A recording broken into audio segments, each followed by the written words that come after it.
Hello, I'm David Kerr. I'm Professor of Cancer Medicine at the University of Oxford. Those of you who listen to me appear in Medscape from time to time will know that I recently did a wee video on the benefits of drumming, its rhythmic beauty, the fact that it induces exercise, a collaborative community and so on. And for this video, I'd like to talk about dance diplomacy. That's a term that was made up by my friend Will Noir, who's a professor of radiation biology in Harvard. The history of dance diplomacy, obviously, in some negative ways, goes back to Salome, Dances of the Seven Veils, the head of John the Baptist, in a sort of very negative way. But much more recently, putting a positive spin on it, in 1961, at the height of the Cold War, Britain and America were worried that Ghana, a great West African nation, would leave the Commonwealth and fall under the influence of the Soviet Union.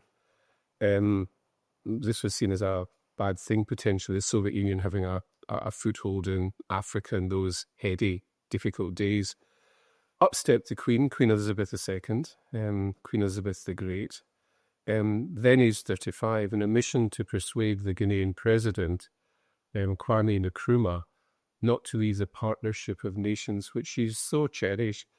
That there was one thing that the Queen felt perhaps more strongly about it was the Commonwealth and its maintenance, a duty that she followed through on until her death. During the regal visit, of course accompanied by Prince Philip, Duke of Edinburgh, during a visit to the capital city, Accra, a great city which I love visiting, the Queen was photographed dancing very happily indeed with the Ghanaian leader at a time when in the United States, black people in America were still denied the right to vote. This had a fantastic ripple-out effect, not only across the Commonwealth, but across the world, seeing these two heads of state surprisingly dancing happily. Other iconic dances, Ronald Reagan and Margaret Thatcher at a White House dinner held in her honor in probably 1986.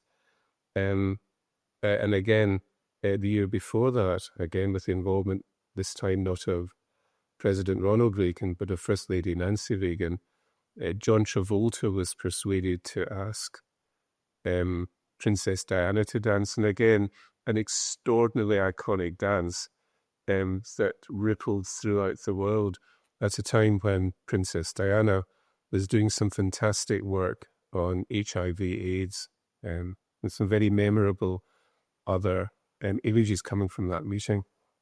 So, dancing is good for you. We know that. It's to do with rhythm. It's the same sense of community, of collaboration, of exercise, muscle memory, and this type of memory. I love Scottish country dancing, the Gay Gordons, the sort of, the Gay Gordons, the Dashing White Sergeant, and Strip the Willow.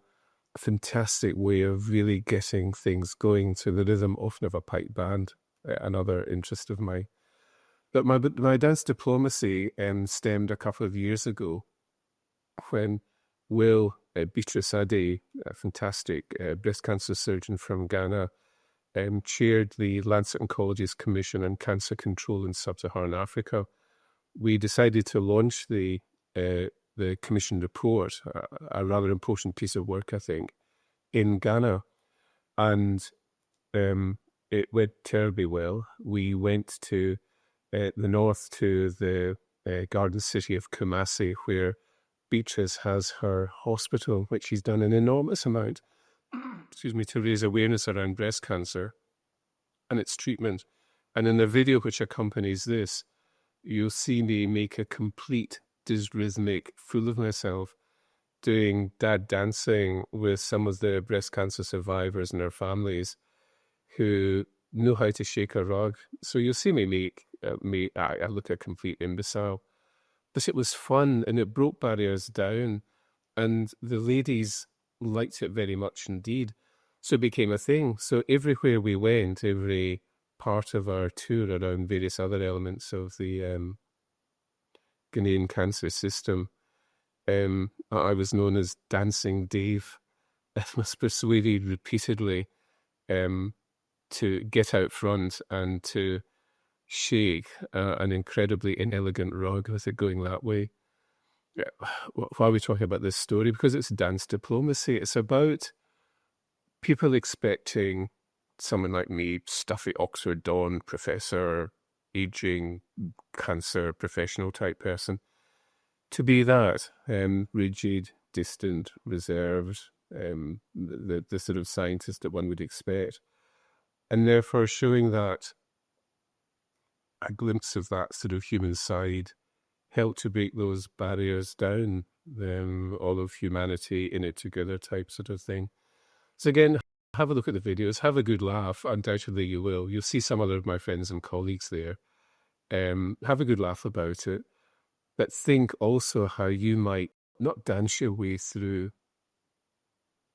diplomacy, but what other tactics that you might employ to break down barriers between us, the patients or families that we care for, to show us as being similarly human, similarly aligned. Have a look. I'd be very interested in anything you have to say about it. Thanks for listening and watching as always, and very pleased to receive any of your comments for the time being. Medscapers over and out. Thanks for listening.